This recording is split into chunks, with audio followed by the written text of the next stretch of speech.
This is the fourth session in the series, and each session was designed to build on the last. So if you've been following along, then welcome back. And otherwise, don't worry, this session also kind of stands on its own.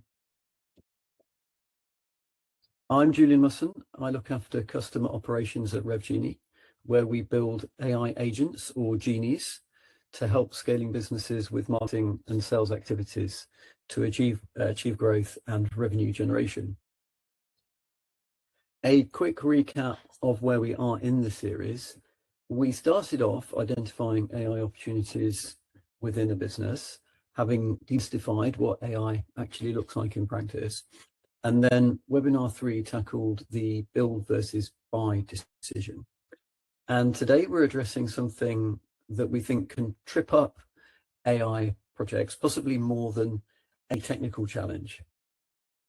And that is how you actually get the team around you to adopt and embed AI. So by the end of this session, you'll have a clear 5-stage framework for AI adoption that maps where your business is right now, a practical approach to building the culture needed for AI to take root, light touch governance that protects you without slowing you down, a realistic plan for upskilling your team without blowing out your budget, and metrics that tell you whether this is actually working with AI or not. There's a takeaway worksheet, the AI transformation roadmap, which I'll send out afterwards, a 30-day implementation plan that you can use immediately after this session. So before we dive in, I'm just going to check that nobody else is in the waiting room. No, I think we're good. Please do feel free to come off mute at any time. We'll leave some time at the end for questions, and I'm very keen to hear your feedback today, because I know we've got some really good knowledge in the room. But also, if anything occurs to you during the session, I'm more than happy for it to be interactive, so you can stop me and ask anything at any point in time. Okay, before we jump into the main slides, I actually wondered whether you can help me out. So a quick pulse check. On a scale from 0 to 10, how would you rate your team's current comfort level with AI? Okay, 0 being they're actively avoiding it, and 10 being they're already experimenting with AI daily. So if you're okay to just drop a number into the chat. On a scale of 0 to 10, how would you rate your current team's comfort level with AI? So 0 being actively avoiding and 10 being experimenting daily. Excellent. So we've got an 8, we've got a 5. Very useful to see this. I'm sure there'll be all sorts of different scores. If we asked a range, there's bound to be one. And it's really useful to gauge that. And the fact that there is a spread is kind of why this session matters, and why it's so relevant. So thank you. That's really useful feedback. So as mentioned, I think a lot of technology projects in general, including AI technology projects, can fail because it's the people who aren't properly brought along. So the pattern being new technology gets introduced and then people carry on what they were doing before. AI amplifies what's already there. So in a team with good communication and openness, AI can accelerate things brilliantly.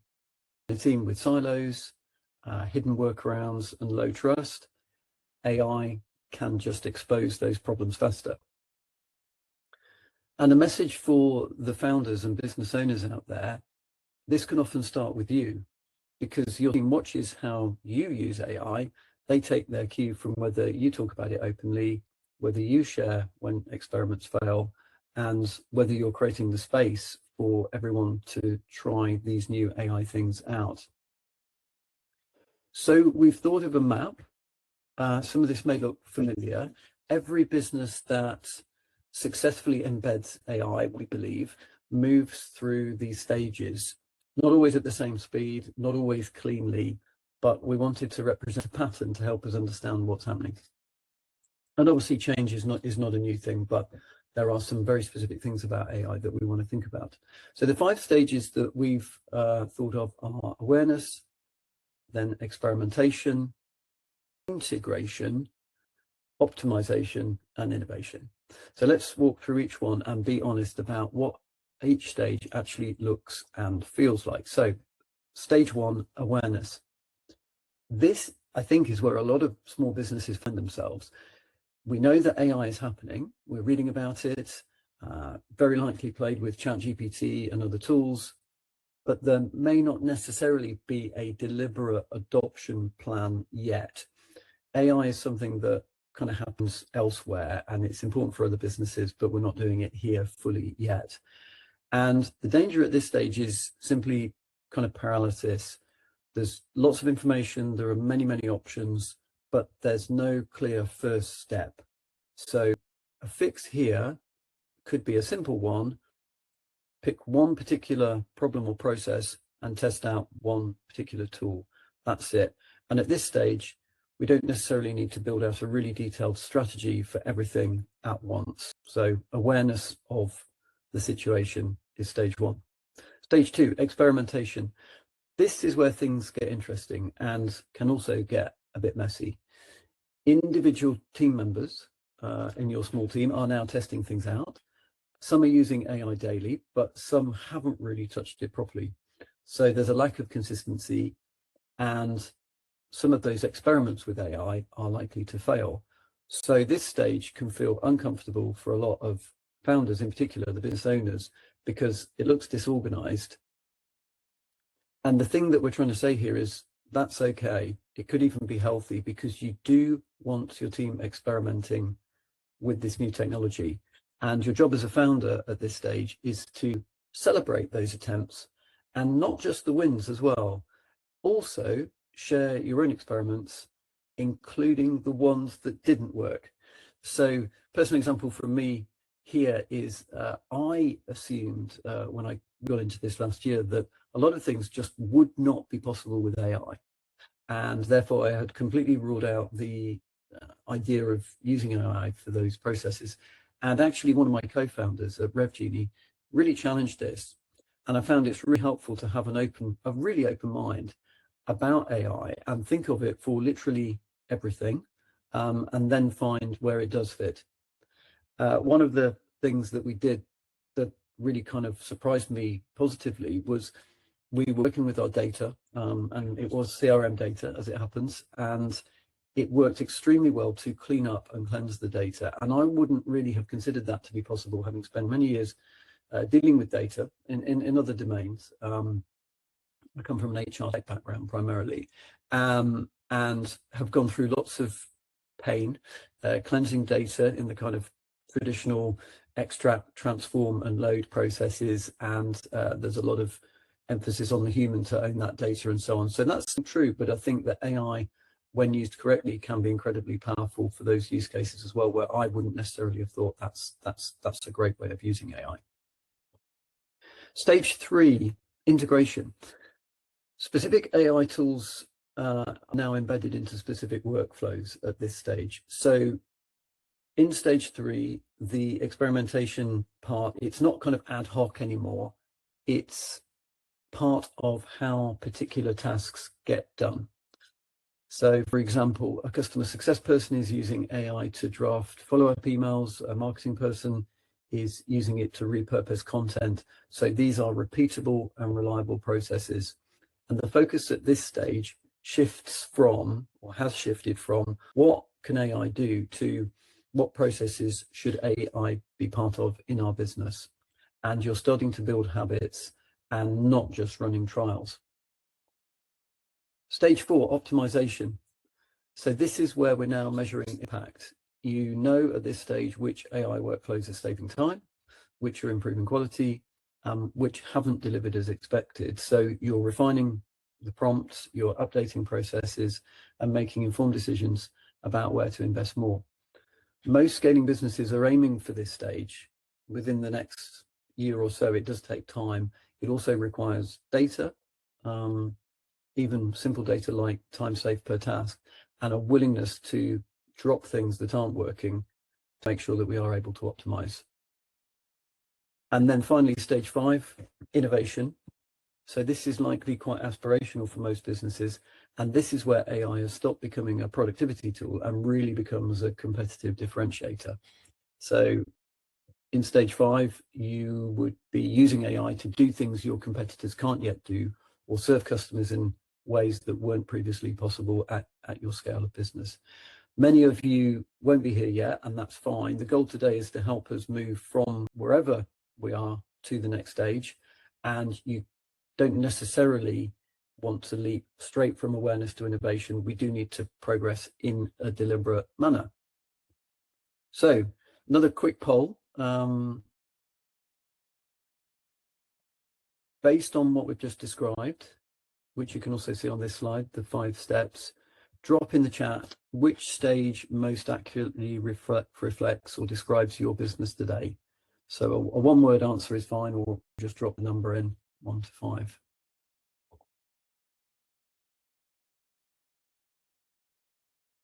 Okay, we've got 2s, which is excellent. Experimentation. Good. Well, very good to know. Thank you. So I guess at the moment that means we're testing individually, not necessarily consistently, but there's a great opportunity to move to steps 3 and possibly 4 over time. Thank you. So let's then get into the kind of next chapter of this webinar. And I wanted to talk about psychological safety, which sounds very kind of like a therapy almost, but in practice, we're talking about it from a business performance perspective. So it simply means, do the people you work with feel safe trying things, and including making mistakes, and also speaking up about this experimentation with AI without any kind of embarrassment? So there's research from a project at Google, which is often cited around team performance, that psychological safety was the single biggest predictor of high-performing teams, and that's more than their skills, their experience, and the clarity of their roles. So it can be an extremely powerful tool and factor in change around something like AI. So if we think about this in the context of AI, if a team fears looking foolish for using AI incorrectly, then they probably just won't use it. They're probably a bit worried. They might feel that their job is under threat from AI. They could quietly resist. And if they see experiments treated as failures rather than learning, then they will just stop experimenting. So you're not going to get beyond kind of the first step or so, first couple of steps.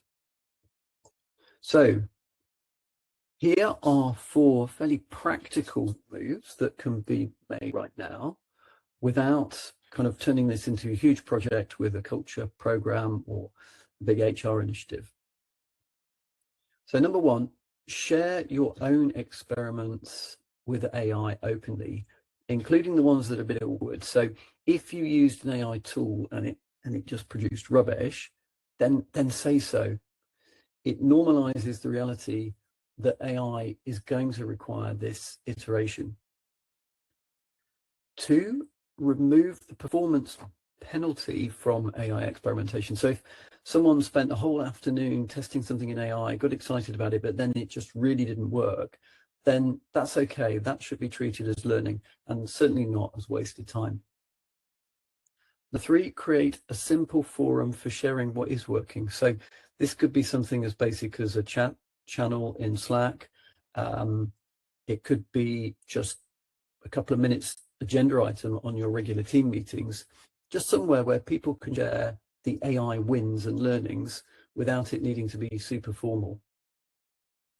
And then finally, talk about AI and talk about AI's role explicitly, because you don't want to leave it ambiguous. Be clear, AI is here to augment your team's work, not to replace them. And just remaining silent on this topic can kind of create anxiety. People will be kind of making up their own versions unless we talk about it explicitly. One of the most effective tools in change management is the internal champion. So you don't need, as the business owner, the founder, to be the sole driver of AI. If you've got a big enough team, identify one or two people in the team who are naturally curious about AI and give them the permission and the time to explore and share. And champions make the change feel peer-driven rather than top down as well. And peer-driven change does tend to stick better anyway. As I mentioned earlier, we're fortunate at RevGeni because we have one of our team who is a natural champion in AI. That's my co-founder and our CTO, Ben. And he really lives and breathes AI and is both inspired and inspiring on this topic, which has been extremely helpful to me personally. So I've actually now saved many hours, which add up into days and weeks, in the creation of requirements from a product management perspective.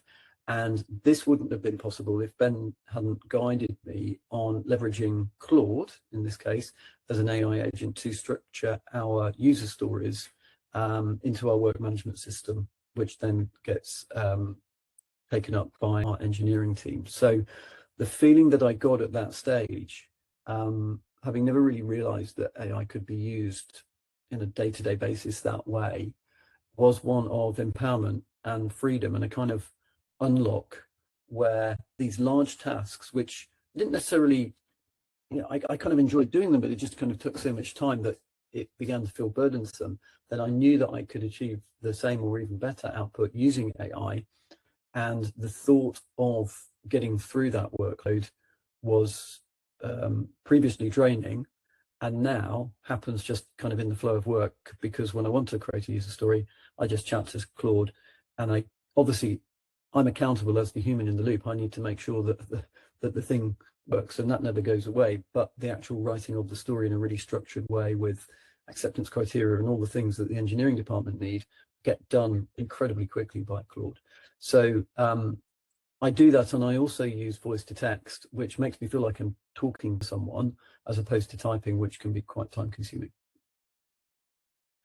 Okay, just going to check that there's nobody waiting to join the meeting. No, that's fine. Okay. When you hear the term governance, you would be forgiven for thinking about compliance, kind of legal things, and possibly slowing down, which obviously you don't want to be slowing down. But I think in a small team context, governance doesn't have to be like that. We can think about a short set of agreed principles on how you use AI that protects your business and your customers and everyone who works in the company. So without this, there is a risk of inconsistency. And if that's the case, then at some point, we don't know when, but there will be some kind of incident. So you do need to think of governance, and that will also kind of build the confidence and speed around the technology like AI. But we should be aiming for a light framework that enables rather than restricts. Absolutely. So for most small businesses, your AI governance can be addressed literally on a single piece of paper on one page. Certainly, I would say you can go further than that. I'm not saying you shouldn't, but if you've got nothing, it would be better to have that single page rather than have nothing. And the areas that we believe should at least be on there are as follows. Number one, data handling. So what data can go into AI tools and what data can't? If you think about client data, financial data, personally identifiable information, they need some pretty clear rules around them. And most off-the-shelf AI tools are trained on what you input, unless you're on an enterprise plan with data protection turned on. So it's the awareness of this. Your team needs to know this. And as a general rule of thumb, if you wouldn't email this information to someone outside your business, don't put it into a general AI tool. Output review, number two. AI output should not go directly to a client or customer without a human review step. It's not because AI is bad, it's simply because it is probabilistic. So there is always this situation where AI can misread context, and the AI itself isn't carrying accountability. So this review step is simply in place. This is a suggestion of what you would do. It's just a review so that your quality is protected and you are protected from any unforeseen eventualities. And number 3, transparency. Decide on your position around disclosure. So what we mean here is that if a piece of work and output has been materially generated by AI, so there's some kind of report, a proposal, a piece of content that's going to your customers, do you disclose that AI has been used in the production of it? So there's no universal right answer to this question. It's more that you as a business should just have a clear position so that your team knows how to apply that consistently. So that's a bit of a guideline. Obviously, you kind of need to think about this, take some accountability on it for your business, but then turn these areas that you decide on into a simple reference sheet. We're not recommending here for a small business a 100-page policy document with annexes, etc.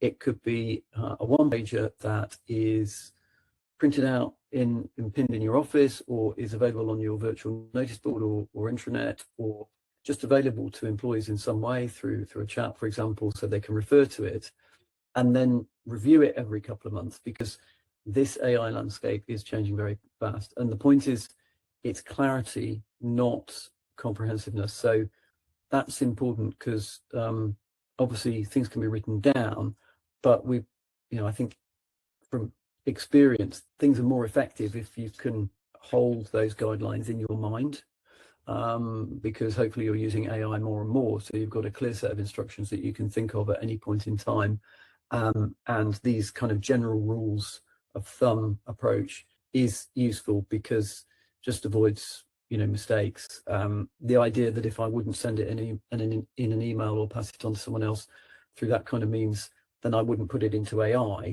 That kind of concept is very useful. Just you can recall it quickly and you can apply it as a quick test to anything on an ongoing basis. Skills development. So the instinct when you decide to upskill a team is to look for a course, a certification, something structured as a program. And there are good ones out there, of course, but a lot of small businesses over the coming kind of months, if we think forward through 2026, the most valuable skill perhaps isn't kind of formal development, it's more contextual. And by contextual learning, we mean learning directly connected with the work you're already doing, because that's what we're trying to do with AI. We're trying to find where it fits and helps. So not here's an AI course, but more let's use AI on this actual task today and see what we learn. You don't need to turn your team into AI engineers and machine learning specialists. The skills that matter more for a small scaling business, we believe, are first of all prompt crafting, so knowing how to instruct AI tools clearly to get useful outputs. This is learnable via best practice. It's not necessarily through weeks and weeks of study, and there are clear techniques that you can get to. Critical evaluation. So this is the habit mentioned before of reviewing AI output rather than just purely accepting it. Asking, is this accurate? Is this appropriate? Does this sound like us as a business? And I think there's a huge varying degree of how people see this. For me personally, I'm probably naturally a little bit kind of risk averse and a bit paranoid about that kind of thing. So I kind of check everything, probably over check it. So it's kind of almost like a sliding scale of how much do we trust and accept AI and how much do we monitor it. But it's an important thing to think through. And then workflow thinking. So this is the ability to spot where in process AI can reduce friction or improve quality. And this links to curiosity and observation. It's not necessarily just a purely technical skill. And data literacy, a basic understanding of what data feeds AI tools and why data quality matters. So So I think this awareness is important, because when people get their head around AI, all sorts of different roles within your company will start seeing use cases. So some further ideas, just to finish up on skills on what may work. Some ideas. So number one, weekly AI experiment. So pick a task each week across the team and try doing it with AI. 5 minutes in your kind of Monday weekly meeting to share what worked. One thing we did in my company recently is we were looking at pricing, and not how we price and the structure, but more how we're priced compared to market. And I ran that analysis, and I have to say it worked extraordinarily well. And it's so quick compared to doing the research yourself as a human. It's looking at the same information that's available in the public domain, but AI can just hold of that so quickly nowadays. And it really accelerated our thinking in a very informed way, compared to where in the past, when I've done that in previous companies I've worked for, and there's a whole kind of pricing committee process, which is slow anyway, but the amount of work going into that would have taken weeks or months even, whereas this was done much more quickly. And I think the quality was still as good, because the AI research was so good compared to how long it takes a human to do it. Prompt library. So this is a shared document where people can save prompts that have worked really well. They can kind of get lost, so you have a great experience with AI, but you want to make sure that you can reuse those and learn from those prompts, and that compounds value very quickly. And what one person discovers, then others can benefit from in the company. And LinkedIn Learning, YouTube, vendor documentation. Most AI tool providers have free training resources available, so they would be directly relevant to their product, but point your team at anything like that first, rather than buying and paying for external courses. And then peer learning. So putting people together in pairs, for example, maybe someone who's very curious about AI alongside someone who's less confident. And generally pair learning in pairs is faster and stickier than solo online courses. So if you were thinking of a goal over the next month or so, it's not getting to that kind of expert level necessarily. It's more about AI comfort, and a team that's comfortable experimenting with AI is getting ready for everything that comes next. And then finally, one of the fastest ways to kind of kill an AI initiative is to measure the wrong things too early. So if you say, how many AI tools are we using? That doesn't necessarily tell you anything useful, but how much time has AI freed up for us this month? That's something that you can more act on. So a very simple framework around that would be, in the first 30 days, measure adoption and activity. You're building habits here. So participation rate, that's, for example, what percentage of your team is actively using at least one AI tool weekly. And that just kind of makes sure that no one's getting left behind, and that we're all kind of getting hands-on with this. Experiment volume, how many new AI use cases have been tried, including the failed experiments. And then time saved per task. For any process you've AI enabled, track how long it took before versus after, so you get a rough estimate of that. And then once habits are forming, start measuring impact and outcomes. So output quality, are AI assisted deliverables meeting the same or higher quality bar?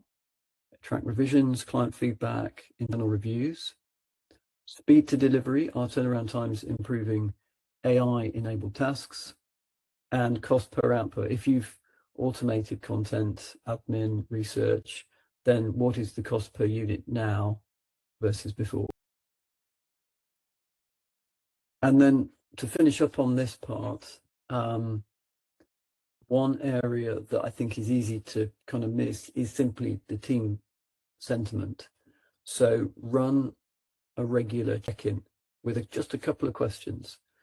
How confident do we feel using AI for our work? And is AI making our job easier or harder? Open questions like that. The answer to these is going to tell you more about the long-term adoption than the kind of really detailed usage dashboards, because change is really very much a people thing, obviously. And if confidence is growing, then you're likely on the right track at least.